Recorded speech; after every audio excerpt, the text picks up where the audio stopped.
나중에 드리도록 하겠습니다. 자, 오늘 말씀 제목은 우리 안식, 참된 평안의 나침판, 참된 평안의 나침판이라는 제목으로 말씀 나누도록 하겠습니다. 수많은 그런 정보들이 요즘은 이 세상에 많이 있죠. 그러한 정보들은 우리들에게 유익한 점들도 있습니다. 그 정보들을 잘 분석해서 보면 우리의 앞날 미래가 어떻게 진행될지를 어느 정도 예측할 수 있기 때문에, 미래를 어느 정도 대비할 수도 있기 때문에 그렇습니다. 사람들은 이런 것을 통하여서 무엇인가 조금 더 안전하고 좀 그럼에도 불구하고 조금 더 평안하고 더 행복하기를 원하지만, 불행하게도 이런 것들이 우리 뜻대로 늘 되지는 않습니다. 특별히 팬데믹 같은 그런 일들을 겪으면서 많은 사람들이 요즘 이 시대가 정말 예측 불가능한 그런 시대가 되었구나, 의술이 발달하면서 많은 병을 고쳤지만 오히려 의술이 발달하면서 병의 종류가 더 많아졌다는 것 여러분 혹시 아세요? 의술은 발달하고 고치는 병들이 많아졌는데요, 오히려 병의 그 종류들은 더 많아졌대요. 옛날에는 예를 들어서 50가지라면 지금은 100가지. 그러니까 의술은 발달했는데 오히려 이 미스테리아하고 또 못 고치는 그런 병들도 더 많아졌다는 것이죠. 그래서 어떤 분은 오늘 이 시대를 불확실성의 시대이다라고 그렇게 정의하기도 합니다. 나름대로 경제적인 노력 또 지적인 노력을 다해서 안전한 환경을 이렇게 만들려고 하지만 우리의 삶에는 어느 순간에 불안이라는 게 갑자기 이렇게 엄습해 옵니다. 우리 청년들 마음속에는 특별히 벌써 대학교 1학년부터 취업 준비를 한대요. 들어가서 늘 그런 걱정이 있습니다. 내가 대학교 졸업해서 취업할 수 있을까? 취업의 현장 앞에서 늘 두려워하고 불안해하죠. 또 우리 부모님들에게도 그런 불안과 염려들이 늘 어느 순간에 우리들에게 다가오죠. 그래서 나름대로 그런 것들을 잘 없애기 위해서 또 중화시키기 위해서 각자의 나름대로 여러 가지 방법들을 씁니다. 경제적으로 부유해지려고 하는 분들도 계시고 또 건강에 집중하기도 하고 자기 개발하기도 하지만, 그런 것들이 우리들에게 어느 정도 도움은 되지만 완전한 안전함과 평안을 가져다 주지는 못합니다. 오늘 본문의 배경이 되는 예수님 당시에도 어떤 게 있었나요? 팍스 로마나, 이 로마의 그런 평화, 이게 어떻게 만들어진 거냐면, 로마는 힘이 있었잖아요. 길이 있었잖아요.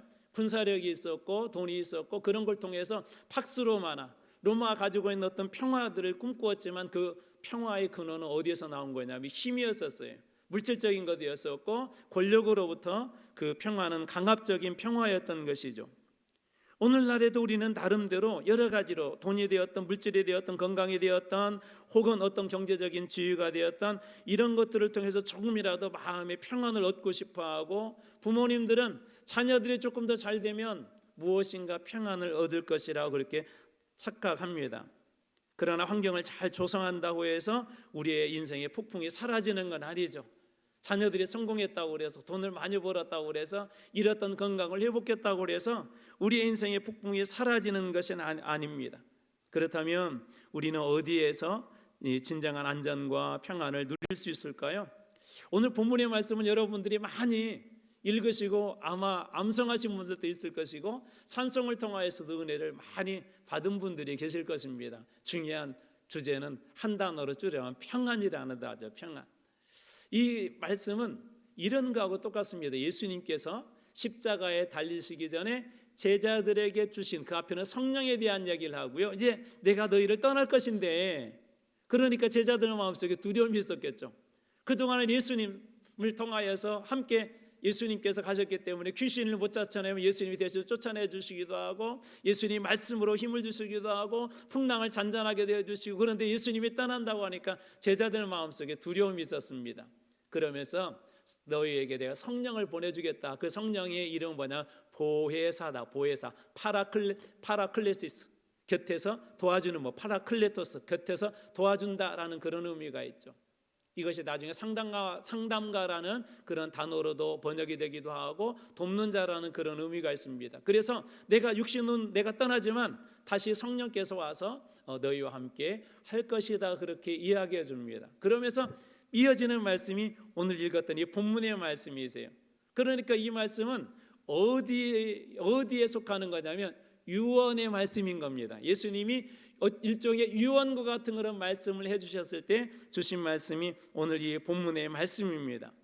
세상에서는 보통 유언을 하면 어떤 유산들을 이렇게 자녀들한테 이야기하기도 하죠. 첫째는 이걸 가지고, 둘째는 이걸 가지고, 또 셋째는 요것을 가져라 하면서 나름대로 어떤 유산들, 유언도 하고 유산들도 남겨두죠. 그런데 예수님께서는 우리들에게 그런 땅을 남겨두지 않았습니다. 왜냐하면 예수님조차도 거할 곳이 없었죠. 새들도, 공중의 새들도, 저 들판에 있는 짐승들도 머리 둘 곳이 있는데 나는 머리 둘 곳도 없다 할 정도로 예수님은 그런 재물도 없으셨습니다. 그런데 오늘 본문에 아주 특별한 우리에게 남겨주신 유산이 하나가 있는데 오늘 바로 그 부분을 여러분들하고 함께 나누고 싶습니다. 첫 번째로는 그것에 대한 약속이에요. 약속에 근거한 평안을 우리에게 주셨습니다. 평안인데 무엇에 근거한? 약속에 근거한. 오늘 말씀의 27절의 앞부분입니다. 자, 평안을 너희에게, 그 다음 어떻게 되어 있죠? 끼치노니. 끼친다는 말이 아피엠이라는 말이에요. 기억 못 안 하셔도 괜찮아요. 헬라어는 참고로 우리 성경은 크게 물론 그 안에 아람어도 있고요, 또 다른 언어들도 있지만 크게는 두 가지 언어로 기록이 되어 있어요. 구약 성경은 히브리어로, 오늘날은 조금 우리나라도 옛날에 세종대왕 때 만난 한글하고 오늘날 한글하고는 좀 다르잖아요. 그런 것처럼 옛날 히브리어라고 보면 돼요. 요즘은 특별히 이스라엘에서 쓰는 언어다라고 보시면 되고, 그 다음에 헬라어가 있습니다. 헬라어. 구약은 히브리어로 썼다면 신약은 헬라어로 썼어요. 헬라어. 오늘날의 그리스어가 알파벳이 똑같아요. 그리스어하고 헬라어로 아피엠이라고 하는데 이 뜻은 뭐냐면 법정인 용어예요. 법정에서 쓰는 거예요. 암흑의, 이것은 암흑의 유산이다라는 그런 의미입니다. 유산. 그래서 유산으로 남긴다라는 그런 뜻이 있어요. 그래서 이것을 이렇게 다시 재번역해 봐도 괜찮습니다. 평안을 너희에게 유산으로 준다. 평안을 너희에게 유산으로 준다. 자, 여기에서 문제입니다. 자, 여기에서 너희는 누구를 얘기할까요? 자, 1차적으로 너희는 누굴까요? 자, 1차적으로 제자들입니다. 제자들. 지금 제자들에게 말씀하시는 거예요. 2차적으로 여기서 너희는 누굴까요? 그렇죠. 우리 모두입니다. 모든 그리스도인들입니다. 그래서 하나님께서 이렇게 보시면 돼요. 우리에게 물질을 유산으로 혹은 어떤 집을 유산으로 남겨주신 것이 아니라 하나님께서 우리에게 무엇을 유산으로 주신 거예요? 평안을 주셨는데 이게 무슨 용어라고요? 법적 용어, 법적인 용어. 그러니까 법적으로 상속받을 수 있는 권리를 가진 사람은 이 평안을 소유할 수 있을까요? 없을까요? 소유할 수 있어요. 이미 우리의 것이라는 거예요. 우리의 것. 그래서 예수님께서는 특별히 십자가에 달리시기 전에 유언과 같은 말씀으로 우리들에게 주시면서 내가 너희들에게 유산을 한 가지 남겨둘 것인데 그 유산은 무엇이냐면 평안이다, 에이레네다라고 그렇게 말씀하여 주십니다. 평안의 근거는 그러므로 상황이나 환경이 아니라 하나님께서, 예수 그리스도께서 우리에게 약속하신 거에 그 근거가 있어요. 약속하신 거예요. 우리 예전에도 그런 비유 들었잖아요. 은행에 가면 이렇게 통장을 만들어주고 돈은 아니죠, 그렇죠? 그런데 거기 얼마 찍혀 있는데 찍혀 있는 그것이 무엇을 우리들에게 약속해 주는 거죠? 법적인 근거가 되는 것이죠. 내가 이만큼의 돈을 소유하고 있다는 근거가 되는 것이죠. 언제든지 찾아서 그 돈을 쓸 수 있잖아요. 그런 것처럼 하나님께서는 예수 그리스도를 통하여서 우리들에게 이 법적으로 약속해 주셨는데 그것이 우리 모두에게 주신 것이 있는데 그것이 뭐냐면 바로 평안이라는 거예요. 평안. 이 약속은 어떻습니까? 하나님 어떤 분이십니까? 고린도후서 1장 20절 말씀을 현대어로 제가 한번 읽어드리겠습니다. 예수 그리스도께서는 아무리 많은 하나님의 약속일지라도 모두 다 실천하고 완성하십니다. 예수님은 어떤 분이세요? 자, 이 말씀대로 한번 여러분 말씀대로 한번 고백해 보세요. 예수님은 어떤 분이세요? 아무리 많은 하나님의 약속일지라도 그 모두를 실천하고 어떻게 하시는 분? 완성하시는 분. 쉽게 제가 한번 질문해 볼게요. 예수님은 약속을 잘 지키는 분이세요? 아니면 약속을 가끔 안 지키는 분이세요? 잘 지키는 분이십니다. 완벽하게. 예수님은 하나도 100가지 약속을 했으면 100가지 약속을 다 지키시는 분이세요. 자, 그러면 여기서 또 문제 내보겠습니다. 10,000가지 약속을 했으면 예수님께서는 10,000가지 다 지킬까요, 안 지킬까요? 다 지키는 분이세요. 아무리 그 약속이 많다 할지라도 예수님 그 약속을 다 지키시는 분이십니다.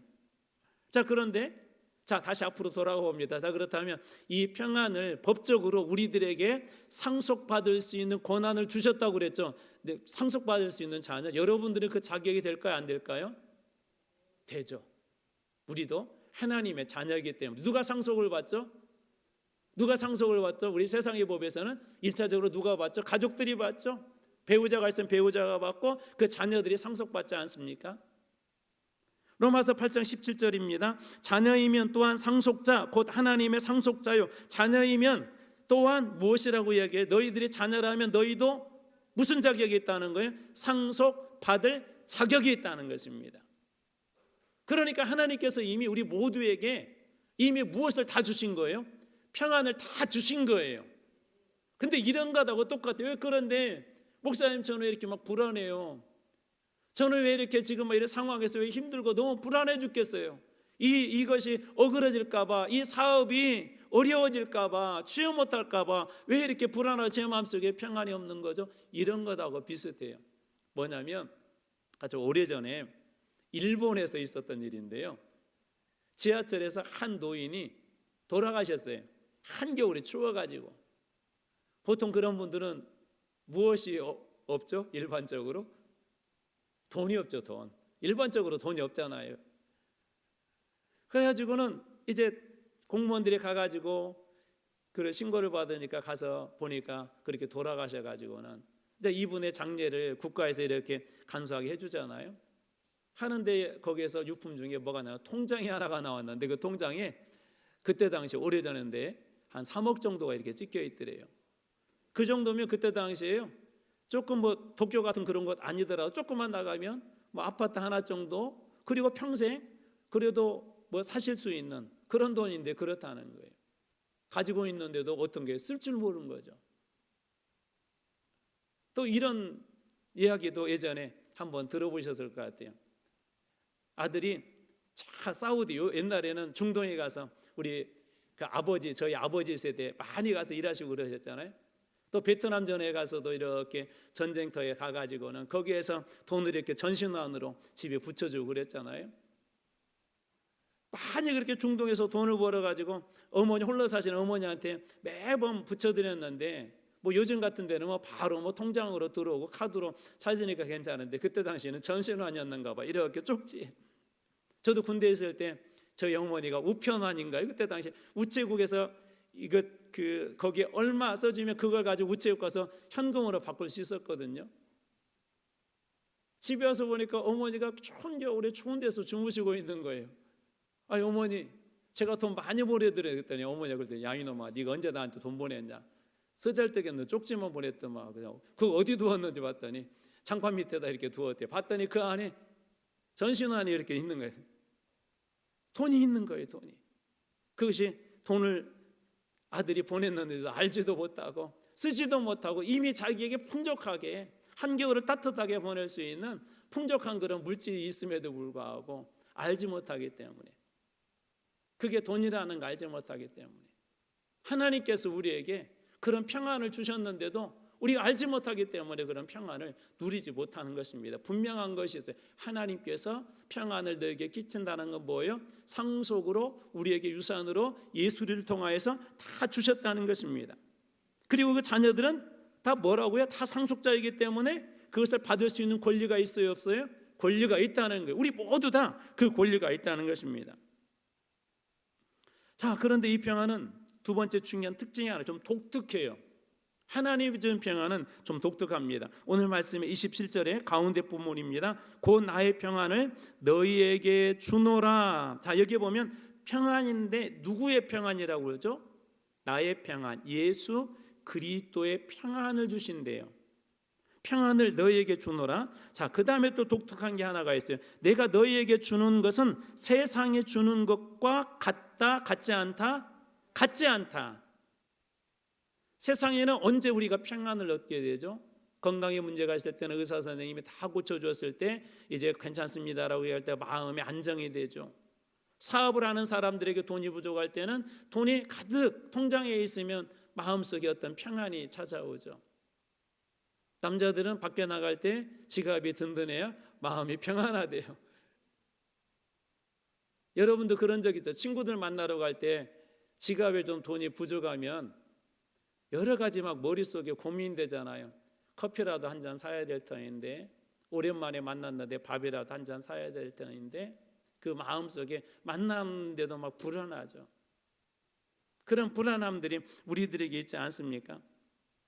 근데 예수님이 주는 것은 그런 것들이 아니라, 세상에서 말하는 것들이 아니라, 첫 번째 평안은 나의 평안이다 말씀하시고, 그리고 주님이 주는 평안은 세상이 주는 것하고는 좀 다르다는 거예요. 질적으로 무엇인가 차이가 있다는 것이죠.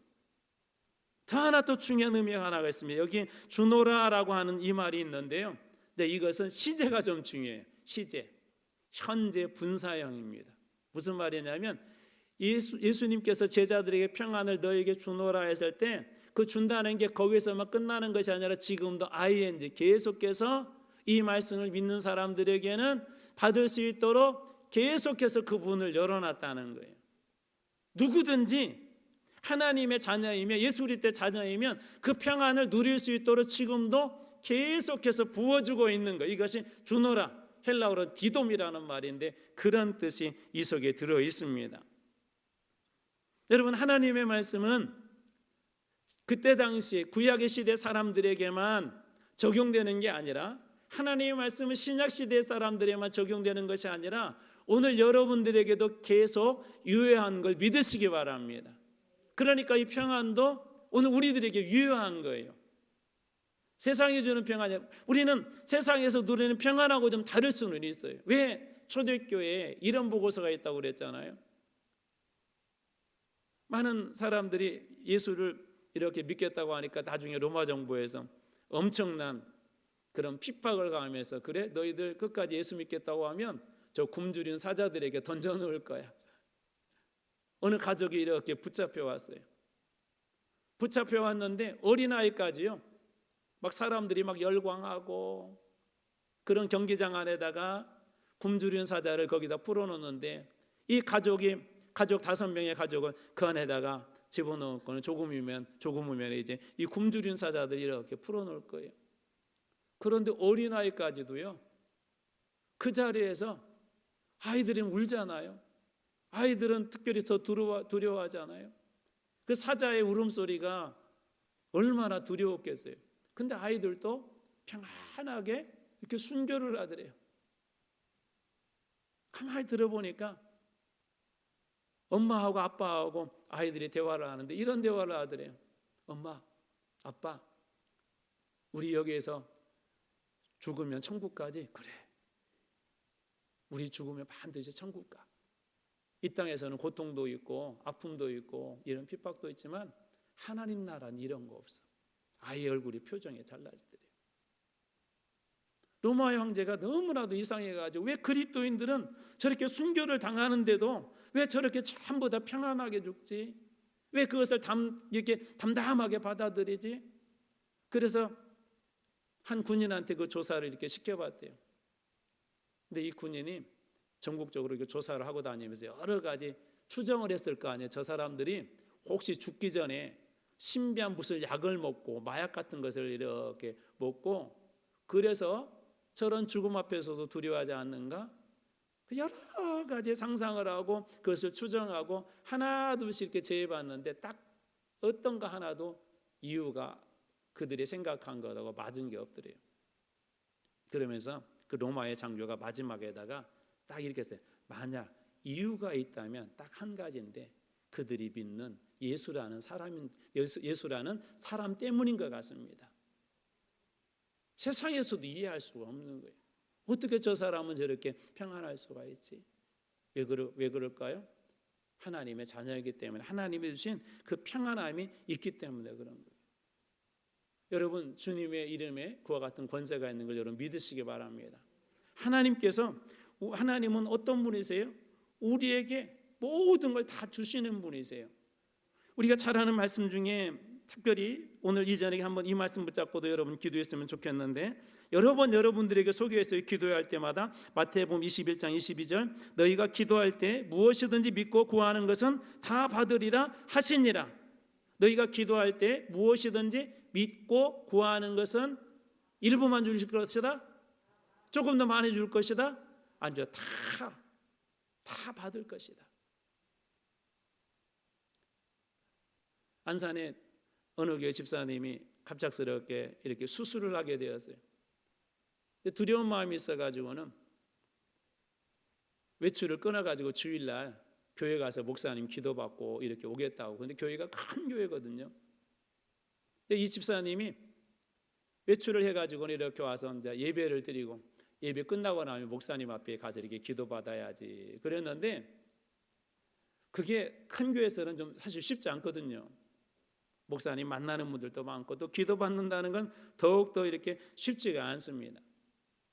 근데 이분이 마지막에 이렇게 축도를 받는데, 목사님 축도의 내용 중에 병든 자를 위한 치유의 내용이 그 속에 들어가 있는데 갑자기 자기 가슴이 이렇게 막 뜨거워지더라는 거예요. 뭔지도 이유도 몰랐어요. 그리고 나선 그 교회 상황이 그렇다고 보니까 목사님 기도는 직접 못 받고, 이것도 그냥 하나님께서 주신 은혜인가 보다 하고, 이것 그냥 기도받은 생으로 치자하고 이제 병원으로 복귀를 하고, 화요일날 수술하는데 월요일날 이제 수술 전에 한 번 더 이렇게 검사를 하는데, 거기에 있었던 이제 암 직전에 어떤 혹이었던 걸로 기억하는데 그게 다 사라져 버렸대요. 의사 선생님이 물었대요. 저기 외출해가지고 특별한 거 드셨냐고, 아니면 특별한 약 드셨냐고. 없다고. 근데 그때 마음속에 딱 한 가지가 생각났는데, 목사님 마지막 축도하는데 그때 가슴이 뜨거웠다고. 의사 선생님이 기록에다 이렇게 썼대요. 다른 건 모르겠는데 나는 하나님 믿지는 않은데 아마 이 사람이 내가 처음 앞에 보았던 것도 틀린 건 아닌데, 만약 이 사람이 완벽하게 나았다면 그것은 그분이 믿는 하나님인 것 같다. 하나님 때문인 것 같다. 차트에다 그렇게 썼대요. 차트에다.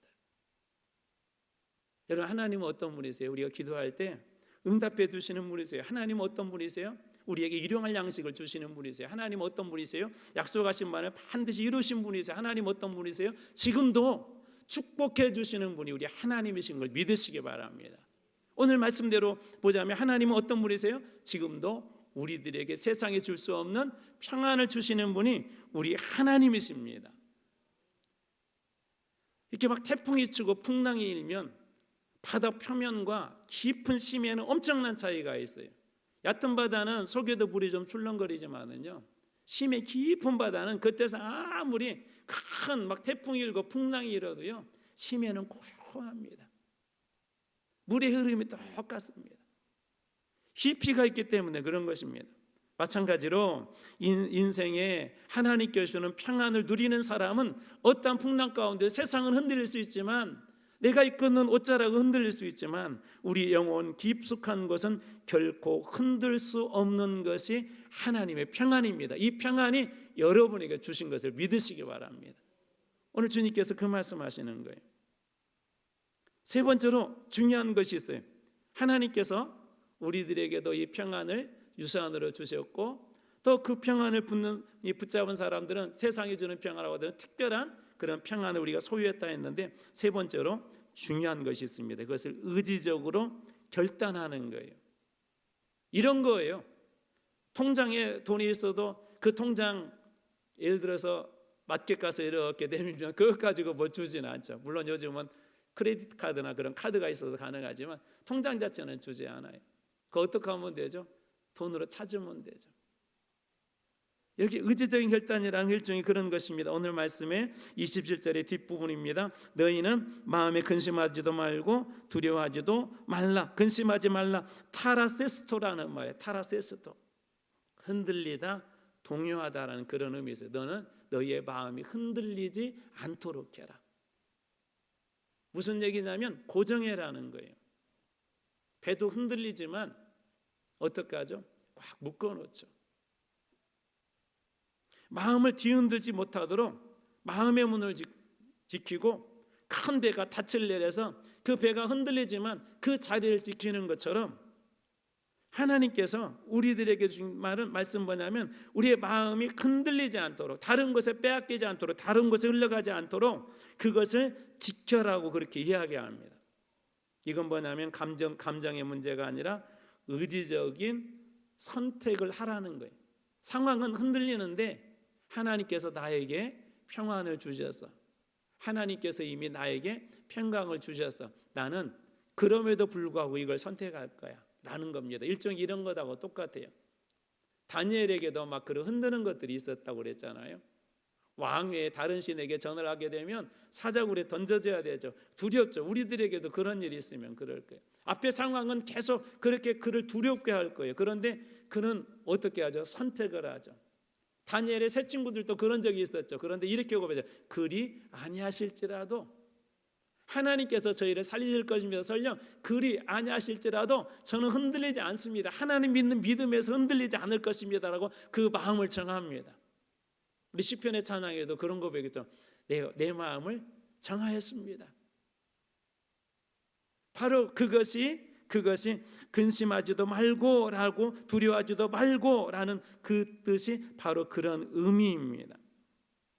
하나님은 상황을 통제하는 분과 하나님은 상황을 통제하는 분이기 때문에 우리는 하나님과 연결되어 있는 그런 존재이기 때문에 그 상황조차도 하나님께서 이기게 하여 주실 것입니다. 신명기에 보면 많이 나와 있는 문장 중에 하나가 뭐냐면 두려워하지 말라는 거예요. 여러분의 신명기에 두려워하지 말라는 말을 많이 했을까요? 모세오경을 이해하셔야 돼요. 창세기, 출애굽기, 레위기, 민수기, 신명기 마지막 책이죠. 그렇죠? 모세오경에서 마지막 책이에요. 창세기, 출애굽기, 레위기, 민수기, 신명기. 이제 이 신명기가 끝나고 무엇으로 이어지죠? 여호수아. 이제 가나안 땅에 들어가서 정복을 하잖아요. 자, 그러면 여러분들에게 제가 이미 이제 순서도 말씀드렸고, 그럼 한번 여러분들이 빨리 캐치해 보세요. 왜 신명기에서 두려워하지 말라고 많이 말씀하셨을 것 같아요? 왜? 신명기가 끝나고 뭐라고요? 여호수아. 지금 뭐 해야 돼요? 약속은 받았는데 지금 들어가서 전쟁해야 돼요. 거기에는 무슨 자손들이 많았다고요? 갈렙 같은 경우에는 안악 자손들, 거인들, 싸움 잘하는 사람들 12명이 정탐을 했는데 10명이 가나안 땅에 들어가서 보고는 야, 우리는 메뚜기 같은 존재다. 우리는 이제 다 죽었다. 10명이 그렇게 얘기했어요. 10명이. 투표를 했으면 졌을 거예요. 근데 유일하게 여호수아와 갈렙만이 뭐라고? 그들은 우리의 밥이다. 그들은 우리의 밥이다. 다시 정리해 볼게요. 왜 신명기에 두려워하지 말라고 그런 많이 말씀하셨을 것 같아요? 그들에게도 두려움이 있었어요.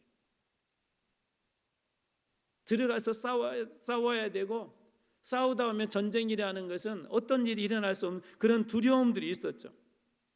예를 들면 신명기 1장 21절에도 보면 너희 조상의 하나님 여호와께서 너희에게 이르신 대로 올라가서 차지하라. 두려워하지 말라. 주저하지 말라. 올라가서, 다 동사에 올라가서 차지하라. 두려워하지 말아라. 주저하지 말라 한즉. 무슨 얘기죠? 하나님께서 약속하신 그 땅 너희들에게 허락하신 거니까 너희들 먼저 올라가. 그리고 그 땅을 차지해. 그리고 두려워하지 마. 주저하지 말고 올라가면 약속한 대로 너희들에게 줄게. 두려움이 있지만 하나님께서 가장 많이 주신 말씀이 그래서 신명기에서 두려워하지 말라는 거예요. 청년부 모임하면서 이렇게 이제 이런저런 질문하면서 말씀을 이렇게 나누는데 이제 뭐가 요즘 가장 두렵냐 그랬더니 저희 교회 청년 한 명 중에 한 명이 이제 올해 대학교를 이렇게 입학해 가지고 3월 달이면 처음 대학 생활을 시작하는데 대학 생활이 두렵대요. 기대되는 것도 있지만 대학 생활이 두렵대요. 저도 대학교 들어가 가지고는요, 시험을 이렇게 봐야 되는데 고등학교하고 다르잖아요. 여기는 다 대학교 안 가보셨어요?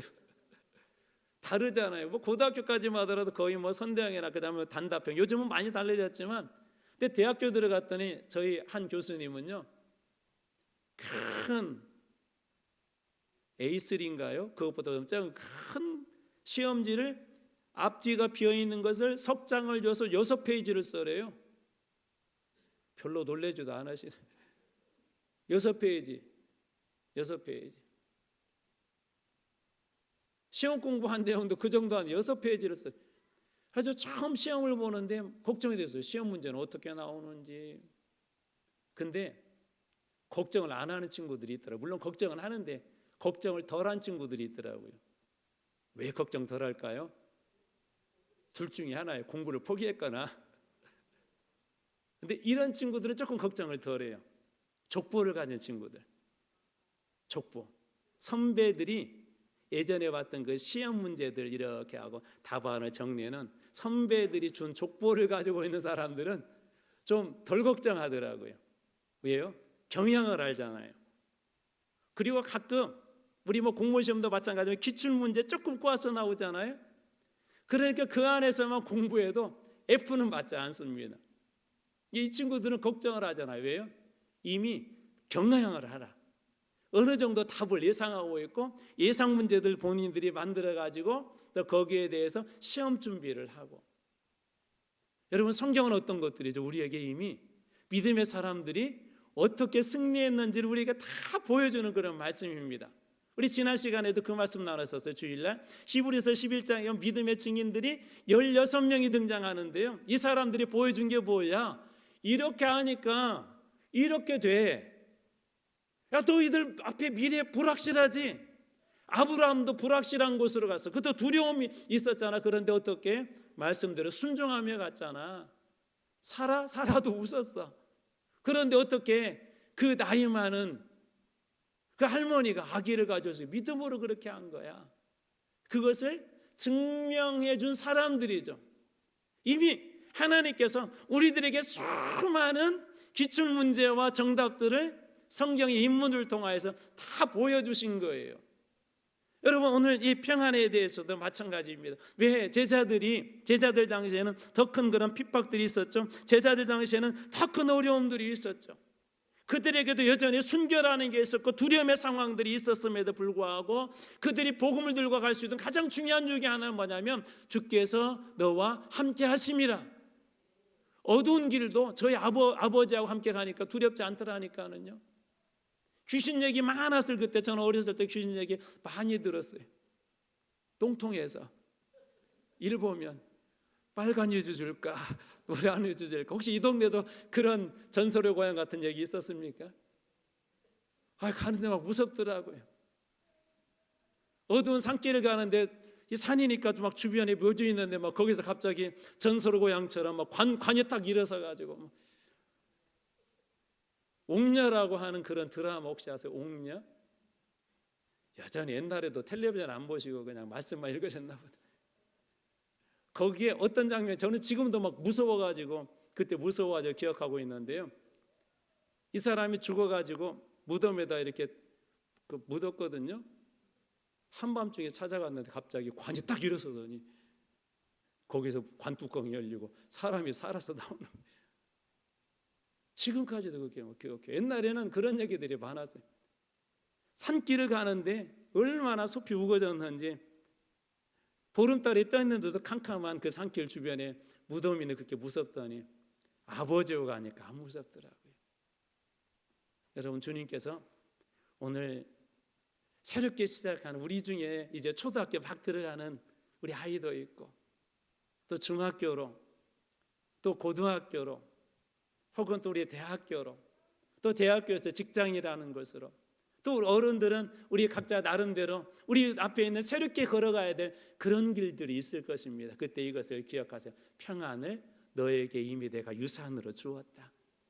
필요할 때마다 그거 꺼내서 써라. 이 말씀처럼 여러분의 삶에 하나님께서 그 평안을 주셨음을 믿으시기 바랍니다. 그건 무슨 이야기냐면 하나님 저에게 이 평안 주셨잖아요. 저에게도 이 평안이 지금 두려움의 상황에서 불안의 상황에서 주님 저에게도 이 평안이 임하게 해주세요. 그럴 때 하나님께서 그 평안을 주시겠다는 약속입니다. 로마서 15장 33절 말씀, 이 말씀을 같이 한번 읽어보겠습니다. 여러분 자녀들을 그렇게 생각하고 한번 축복했으면 좋겠고요. 또 여러분 앞에 그런 두려움에 따라 여러분 자신을 한번 축복했으면 좋겠고요. 우리의 가족, 또 우리 친구들, 우리 이웃들, 우리 한번 생각하면서 이 말씀을 축복으로 한번 선포하겠습니다. 로마서 15장 33절입니다. 같이 있습니다. 시작. 평강의 하나님께서 너희 모든 사람과 함께 계실지어다. 아멘. 어떤 하나님? 평강, 이게 에이레네, 평안이라는 말로 번역해도 되고 평화로 번역해도 돼요. 평안의 하나님께서 너희 모든 사람과 함께 계실지어다. 너희 모든 환경과 함께 계실지어다. 새롭게 학교 들어가는 우리 아이와 함께 계실지어다. 새롭게 직장으로 들어간 우리 자녀들과 함께 계실지어다.